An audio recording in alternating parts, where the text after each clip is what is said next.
Comment la durée influence-t-elle le rendement et le risque? Nous nous battons pour votre argent. Oui, il est évident que la durée, peut-être pour revenir un pas en arrière, presque, où en fait toutes les obligations émises sur le marché sont émises sur le marché, puis ensuite négociées sur le marché. Le prix se détermine sur la base de l'offre et de la demande, mais bien sûr aussi en fonction de l'évolution du niveau des taux d'intérêt. Si le niveau des taux d'intérêt augmente, alors bien sûr, cela signifie que l'entreprise, lorsqu'elle émet de nouvelles obligations, doit se refinancer à un coût plus élevé.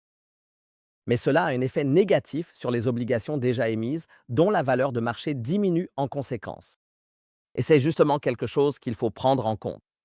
Cela signifie, je pense, que si le niveau des taux d'intérêt continue d'augmenter, il vaut mieux choisir des obligations à courte échéance afin d'éviter le risque de cours pendant la durée de vie de l'obligation.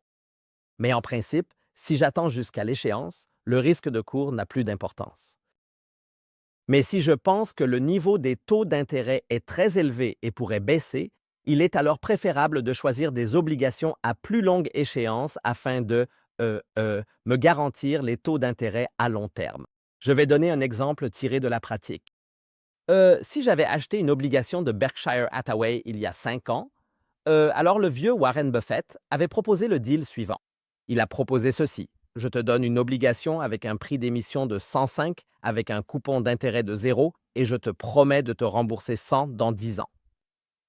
Cela semble absurde, mais c'était la réalité.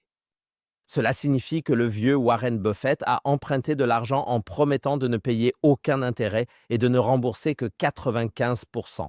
Malgré cela, des milliards ont été émis en volume avec de telles opérations. Aujourd'hui, la situation est tout à fait différente. Il existe une obligation Berkshire Hathaway avec une durée de 30 ans. Elle a un coupon d'intérêt de 4% et peut actuellement être achetée à un prix de 80.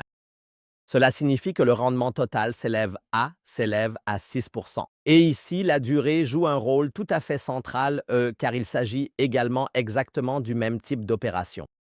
Si maintenant le niveau des taux d'intérêt s'ajuste et qu'actuellement je reçois peut-être 6%, 5,8% pour être tout à fait précis avec cette obligation sur toute la durée, alors c'est comme ça. Et si je pense que le niveau des taux d'intérêt sera à nouveau plus bas, alors il vaut la peine d'investir dans de telles obligations à plus longue échéance. Car si le niveau des taux d'intérêt baisse, donc si je parie que le vieux Warren Buffett pourra à nouveau se refinancer à 4% dans 2 ans, alors cette obligation devra également revenir à 100 avec un coupon d'intérêt de 4%. En conséquence, j'aurai un potentiel d'augmentation de cours de 25% et nous considérons cela comme attractif. Mais bien sûr, chacun doit en juger par lui-même si le niveau des taux d'intérêt est attractif ou non. Nous pensons que c'est très attractif dans l'environnement actuel de sécuriser des obligations sur une plus longue durée, car nous pensons que le niveau des taux d'intérêt ne restera pas aussi élevé qu'il l'est actuellement. Et cela nous amène directement à la question suivante. Comment reconnaître des obligations attractives dans le contexte actuel du marché? Nous sommes dans un environnement de marché tout à fait particulier. Nous faisons face à des événements politiques bouleversants. Donc, comment peut-on encore reconnaître des obligations attractives dans ce chaos, dans l'environnement de marché actuel? Oui, je veux dire, au final, même dans le domaine des obligations, on est pris dans le paramètre entre rendement et risque, n'est-ce pas? Alors tout d'abord, c'est comme ça, et un avantage tout à fait central, c'est que je peux déjà voir combien je vais recevoir. Je peux voir l'avenir. Lorsque j'achète une obligation, je sais, en fonction du prix d'achat proposé, sur la base du coupon d'intérêt et de la durée, je sais exactement quel sera mon rendement. Et on peut le voir dans les magazines, sur Internet, le rendement est même automatiquement calculé pour vous. Je sais combien je vais recevoir. Mais bien sûr, je dois aussi prendre en compte la solvabilité et vérifier si l'entreprise est en mesure de payer ses intérêts. Il faut en tenir compte. Mais maintenant, par exemple, dans le cas de Berkshire Hathaway, c'est comme ça. Ils sont assis sur 300 milliards de liquidités.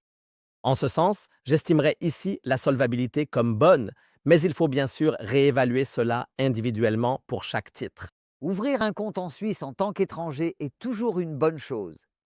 Si vous souhaitez le faire, nous ouvrons un compte en peu de temps, au maximum 2 semaines, et vous pouvez commencer à investir dans des obligations. Je vais vous organiser un rendez-vous avec Helge où Helge sera présent et nous composerons ensemble un portefeuille sur mesure parfaitement adapté à vos besoins. Je vous souhaite une excellente journée. Soyez riche et restez-le. À bientôt.